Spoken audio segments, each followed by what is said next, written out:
গত শনিবারই আপনারা জানেন যে এসআইআর এর শুনানি পর্ব শেষ হয়েছে, আর এসআইআর এর শুনানি পর্ব শেষ হবার পরই এবার কড়া পদক্ষেপ জাতীয় নির্বাচন কমিশনের। 5 জেলার 7 AEROর বিরুদ্ধে কড়া পদক্ষেপের নির্দেশ দিল জাতীয় নির্বাচন কমিশন। রাজ্যের আরও 7 আধিকারিককে এসআইআর এর কাছ থেকে সাসপেন্ড করল ইসিআই।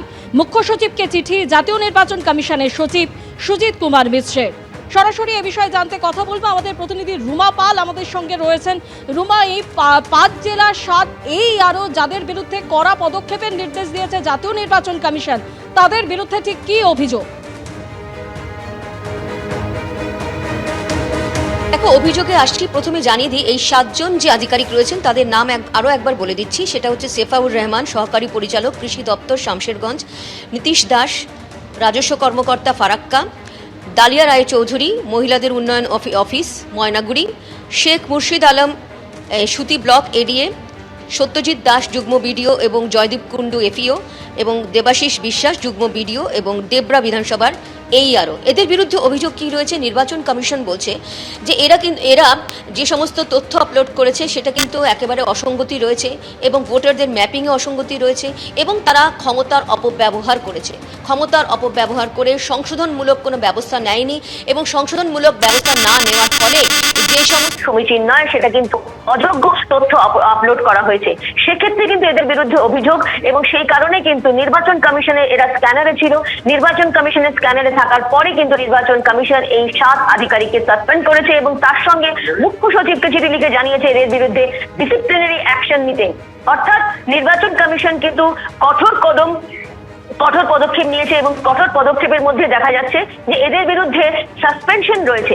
অর্থাৎ বলে রাখি যে এর আগে বারবার কিন্তু নির্বাচন কমিশন জানিয়েছিল, এবং দুদিন আগে যখন একদম মুখ্য নির্বাচন কমিশনার যখন ভিডিও কনফারেন্স করেছিলেন, সেক্ষেত্রে কিন্তু ডিওদের একাধিক রোষে পড়তে হয়েছে, এবং সেখানে কিন্তু বারবার প্রশ্ন উঠেছিল এই ধরনের যে তথ্য দেওয়া হচ্ছে সেটা কেন আপলোড করা হচ্ছে, এই ধরনের আপলোডের পিছনে কারণ কি, এরকম কিন্তু প্রশ্ন করেছিলেন মুখ্য নির্বাচন কমিশনার। তারপর দেখা গেল যে কালকে কিন্তু 7 জন AERO-কে কিন্তু রীতিমতো সাসপেন্ড করে তাদের বিরুদ্ধে ডিসিপ্লিনারি অ্যাকশন নেওয়ার কথা বলা হলো, এবং বলা হচ্ছে তাদের ক্ষমতার অপব্যবহার করা হয়েছে, এবং তারা যেই তথ্য দিয়ে কিন্তু সমস্ত ভোটার লিস্ট একদম ভোটারদের কিন্তু তথ্য আপলোড করতে হবে সেরকমটা তারা করেনি। সংশোধনমূলক কোনো ব্যবস্থা নেয়নি, না নেওয়ার ফলে কিন্তু তাদের ক্ষমতার অপব্যবহার করেছে, এবং তাদের কর্তব্যে গাফিলতি হয়েছে। এই কারণেই কিন্তু এই 7 আধিকারিকের বিরুদ্ধে এমন ব্যবস্থা।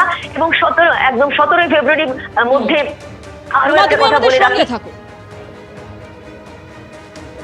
এদিকে যে 7 আধিকারিককে এসআইআর এর কাছ থেকে সাসপেন্ড করেছে নির্বাচন কমিশন, তারা হলেন দক্ষিণ 24 পরগনার ক্যানিং পূর্ব বিধানসভা এলাকার 2 AERO সত্যজিৎ দাস এবং জয়দীপ কুণ্ডু, আছেন জলপাইগুড়ির ময়নাগুড়ির AERO ডালিয়া রায়চৌধুরী, মুর্শিদাবাদের শামশেরগঞ্জের AERO শেফাউর রহমান এবং মুর্শিদাবাদের ফারাক্কার AERO নীতিশ দাস, আছেন মালদার সুতির AERO শেখ মুর্শিদ আলম, সেই সঙ্গে রয়েছেন পশ্চিম মেদিনীপুরের ডেবরার AERO দেবাশিস বিশ্বাস।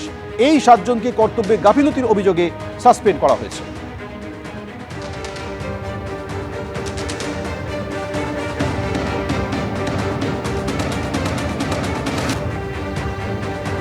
এসআইআর এর শুনানি পর্ব শেষ হবার পরই কড়া পদক্ষেপ জাতীয় নির্বাচন কমিশনের।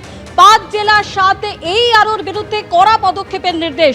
আর এই বিষয় নিয়ে বিরোধী দলনেতা শুভেন্দু অধিকারী তিনি বলছেন, এসআইআর প্রক্রিয়াতে এই প্রথম নির্বাচন কমিশন তার ক্ষমতা ব্যবহার করলো। চাইলে এরপর নির্বাচন কমিশন FIRও দায়ের করতে পারে। এই 7 জন AERO fake school certificate, pan card গ্রহণ করেছেন। নির্বাচন কমিশনের 13টি গাইডলাইন এরা মানেননি, অভিযোগ বিরোধী দলনেতা শুভেন্দু অধিকারী।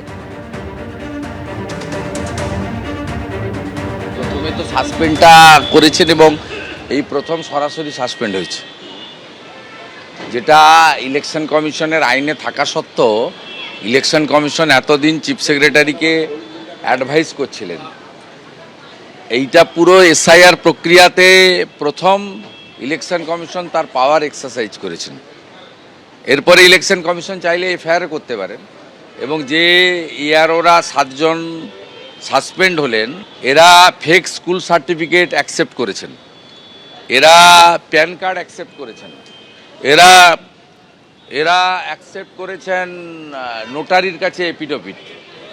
ইলেকশন কমিশনের যে 13টি গাইডলাইন আছে তাকে সম্পূর্ণরূপে ভায়োলেট করেছেন এরা।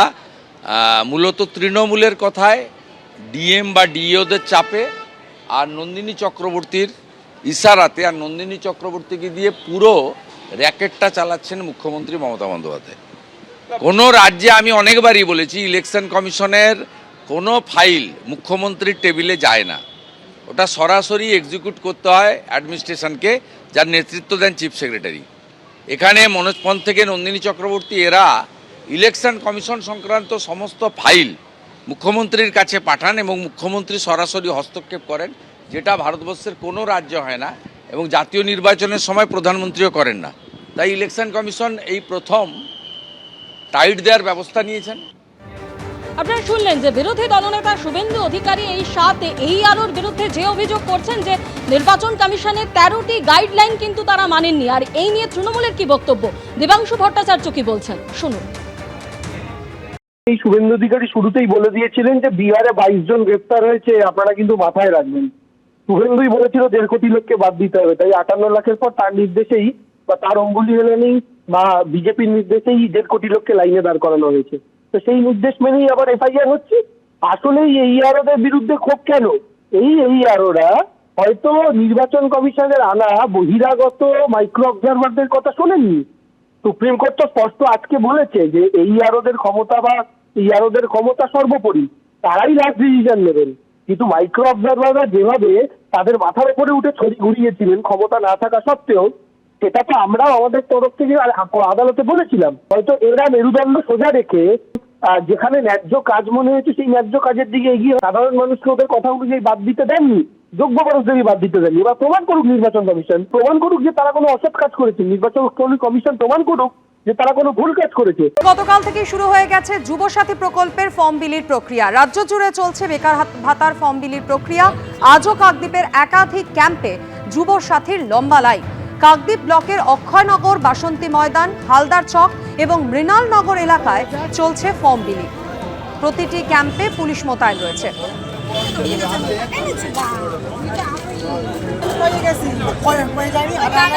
21 থেকে 40 বছর বয়সী বেকার যুবক যুবতীদের যুবসাথী প্রকল্পের ফর্ম নেওয়া এবং জমা দেওয়ার আজ দ্বিতীয় দিন। গতকাল থেকে শুরু হয়েছে এই ফর্ম নেওয়া এবং জমা দেওয়ার কাজ। দুয়ারে সরকারের যে ক্যাম্প, সেই ক্যাম্পের ধাঁচে জেলার প্রতিটি বিধানসভা এলাকায় 1টি থেকে 3টি ক্যাম্প খোলা হয়েছে। সেখান থেকে বেকার যুবক যুবতীরা তারা ফর্ম সংগ্রহ করছেন এবং তারপর ফর্ম জমা দিচ্ছেন। গতকালও দেখেছিলাম আমরা উপচে পড়া ভিড়। আজও আমি দাঁড়িয়ে রয়েছি কাকদ্বীপের একটি স্কুলে, সেখানে দেখাই যাচ্ছে সকাল 9টা থেকে মানুষ দাঁড়িয়েছিলেন, 10টা থেকে এখানে কাউন্টার খোলা হয়েছে, কিন্তু তার আগে থেকে দীর্ঘ লাইন লক্ষ্য করা যাচ্ছে এবং অনেকেই আসছেন, ফর্ম নিচ্ছেন এবং এখানেই একদম ফর্ম ফিল আপের কাজও চলছে এবং এখানে ফর্ম ফিল আপ করছেন, তারপরে জমা দিচ্ছেন। কিছুটা তাদের সচ্ছলতা আসবে এটা ভেবেই তারা কিন্তু এখানে ফর্ম আবেদন জানাচ্ছেন। গৌতম মণ্ডল, এবিপি আনন্দ, দক্ষিণ 24 পরগনা। এবিপি আনন্দ, এগিয়ে থাকে, এগিয়ে রাখে।